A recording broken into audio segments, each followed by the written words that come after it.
This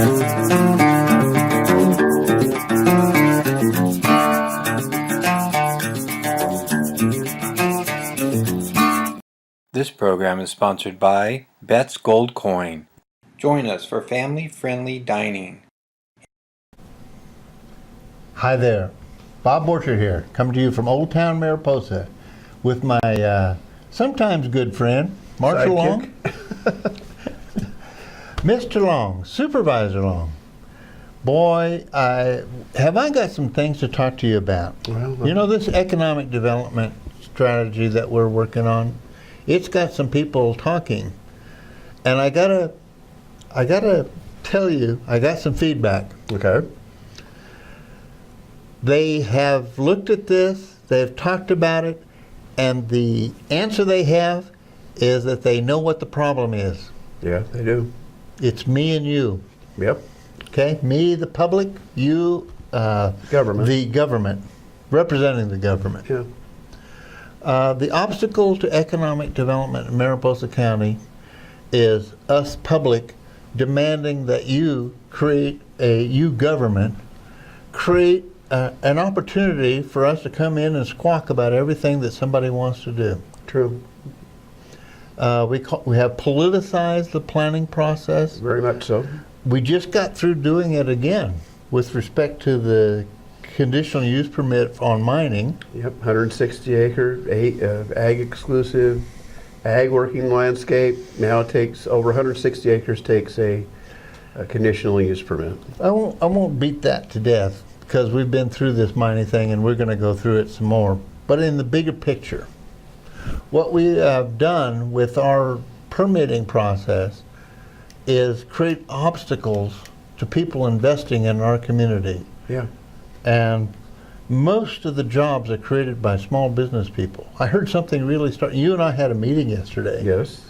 And one of the points that came out that really kept me awake last night, if Tavis, our Tavis Corporation, our aerospace industry, a major employer in Mariposa County, yep, were to come to the county today, they could not get started doing what they're doing. No. Luckily they're grandfathered in, but no, they can't. No business like Tavis that creates wealth in our community, creates jobs and wealth. Yes. Family supporting job, as you like to put it, mortgage paying jobs. Yeah. Not just living wage jobs. I'm talking about mortgage paying jobs where people can buy a home. Though they couldn't come in today under today's rules and regulations. Yeah. Okay. Yeah. That's there's really something wrong with that. This is your announcement about the economic development strategy. Right. So if I were to go on this site and tell you what I think, it's get rid of county government or get it out of the development review business. Yes. And tell the public to mind its own business unless somebody's doing something that's directly affecting them. Yeah. Part of the meeting we had yesterday was about property rights. Well, right? whose property rights, as you put Mine and yours. Yeah, because we all have property rights. Right. But are yours infringing on mine, or are mine infringing on you? Well, that's basically the role, the regulatory role that planning plays. Yeah. Or at least was supposed to play. Now it creates political circus. Well, if you go in to do a project, most of it is don't know, and the general plan and Title 17 are so ambiguous that and subjective that the planning department has to make decisions, as opposed to having a planning document that says if you want to do A, B, C, and D, you can do this. But if you go outside and go to E, then you'll have to go through the conditional use permit process. But right now, the way it's set up is almost everything has to go through a conditional use type process. And that's a public process. That means that if your competitor doesn't want you to do that, that's right, he can come in and create obstacles for you. Yes. And I've seen that happen in this county. Yeah. If somebody doesn't like you just doesn't like you and doesn't want to see you be successful at something, they can come into the county and create obstacles for you. That's correct. There's many opportunities for people to use our public processes in ways they weren't intended to be used. That's correct. And that is what is a big discouragement to investment. And investment, Yes. capital, is the biggest obstacle we have to trying to create wealth in our county. That's right. And to me, the biggest obstacle is our general plan. And don't get me wrong, our planning department does an excellent job with the document they have to work with. The problem isn't the staff, they're excellent. The problem is the document. Our general plan and Title 17, the chapters within that, have been created in such a way as to absolutely make it almost impossible to create wealth in Mariposa County. And that's a key concept, creating wealth. Yeah. And that's what this is all about with respect to financing county government. Yeah. And creating life-sustaining jobs that don't require a huge welfare institution to support it, to underwrite it with health care and child care and all this stuff. Family supporting jobs. Yes. And when we have family supporting jobs, we have generations that can work in well-paying, good-paying jobs. And industries and careers. And pay taxes. And pay taxes, that's right. Right now, a huge portion of our budget is financed by tourism. Yeah, over 50%. And there isn't another county in the state that is so dependent on an institution like the National Park Service, or an organization like, well, I guess it's going to be Aramark. Aramark will be the new concessionaire. So we kind of put our whole life in the hands of some people who don't necessarily have our interest at heart, do they?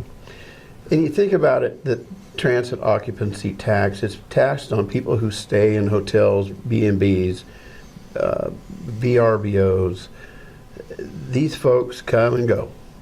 Okay, they do use services, yeah, and they should pay for some of those services. But what the TOT has done to Mariposa County and its budget is that we didn't suffer the last recession. County government didn't suffer the recession that other counties and cities had to go through, because our TOT propped us up. We did not have to make the cuts to our county government that others did. Mm-hmm. So what it has done, it's created this institutionalism of this TOT, in that all the county wants to do is continue reaching for more of those funds to fund itself. They're like a junkie. Yeah, and they put the blinders on, and they're not looking out for the best interests of all of the citizens of Mariposa County. They're looking out for the best interests of the budget of Mariposa County. And that's not right. That's not right. And of course, the budget is all about the people the county are paying. Yeah. Like you. Yeah. Well, you know, as we talked about this, the problem is you and me. Yeah. And how sometimes we don't take care of the county. We take care of ourselves, and or our perceived interests, and defining our interests in a broader community sense seems to be a big problem with us. Yeah. It's I have to tell you, it's not just us.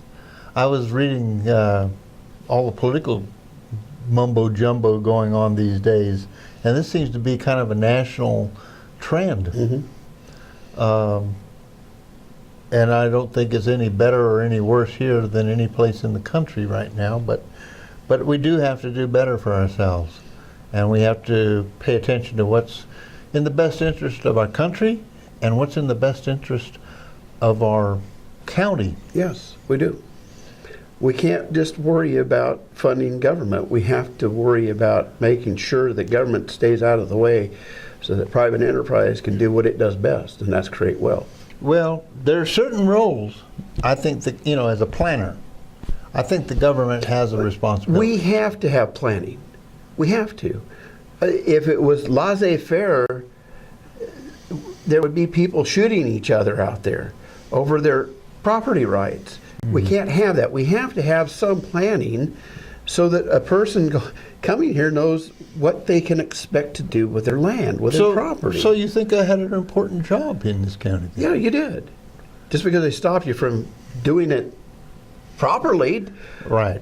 And I don't think I did it for you or anybody else I worked with over the years to preserve my position, enhance government. I always felt that the primary objective was to make the county a good place for people to live. The county government is a service organization. We provide services to the citizens of Mariposa County, and that's what we should be doing. We shouldn't be self-serving. We should be serving others. Okay. And that's what government's supposed to be about. Well, I can't argue with you too much on that. I guess we'll have to Here we find go something agreeing else. again. What type of a show is this? We agree on all this stuff. Well, not all this stuff. I have got a couple of things that probably would rankle you a little bit, but I don't want to do that today anymore. Rankle away. Marshall, we've been here for a while. I think that we beat this one up pretty good. I do believe that we do need to sit down with our general plan, with our economic development strategy, with our zoning codes, and start looking at how we can make things work for business, for investment, for enterprise. And there's no doubt that we need to keep encouraging tourism. A lot of our economy is based on tourism, and there's nothing wrong with that. The only problem that I really have with it is that it doesn't create those mortgage-paying jobs. And sometimes it actually creates more problems for the people in the industry because it's seasonal. And yes, I know the Tourism Board is trying to work on shoulder season and getting more people here in the shoulder season, but I'm not seeing it. I mean, the TOT keeps going up, but it goes up because room rates have gone up. And we have to deal with reality here. We have to deal with the reality of our citizens deserve better. Well, I have to tell you that I've read this economic vitality strategy. Well, you've got it right there. Yes. And I got to tell you that if you were doing this 10 years ago, 9 years ago when you first wrote it, we wouldn't be having this conversation, this argument right now. No. I believe that we would have a diverse and healthy economy. I don't know why we're wasting time reviewing it. I say just pitch in, hire somebody, and start implementing it. That's exactly what I said when this was brought to the board. I said, let's be bold. Let's just hire an economic development director and implement the plan. Well, what did I get? Well, there's no political advantage to that, and that's something that you're going to have to understand. Being a political officer in this county, you have to understand that there has to be a strategy to keep you in office, and by this is a make work project. We're going to review this. Let me say this directly to the camera. When I ran for public office to be a supervisor, I ran to be a supervisor to do the job. I didn't run to get reelected. Well, I've been around where you've ticked some people off, so that might be true, and I do believe that's a great approach to public office. And it should be everybody. It should be all politicians' approach, because, again, if you're simply running to be reelected, that's self-serving. And I'm not here to be self-serving. We have to sign off. We've been burning up people's time here, but I got to tell you a little story. I've always taken on my job as a planning director, as I floated around different communities in the county, to work myself out of a job. Mm-hmm. Okay? That's, yeah. And if I did my job right, they didn't need me. And when I finished up my last project with the city of Waterford, I had my workload down so that it was, I'd structured the codes, and it was an operation that ran pretty smoothly. And that's the way it should be. And whether I was working in Waterford or over in Tracy or down in Merced, I was working myself out of a job. I get a job done and move on. And that's the way I think government ought to approach this whole business, including economic development. Yeah. Thank you, folks. I really appreciate you joining us, and I do want to hear from you. If you have some comment, suggestion, maybe you want to be on Marshall Long's re-election campaign committee. But at any rate, thank you very much for being with us today and joining us in Above the Fog.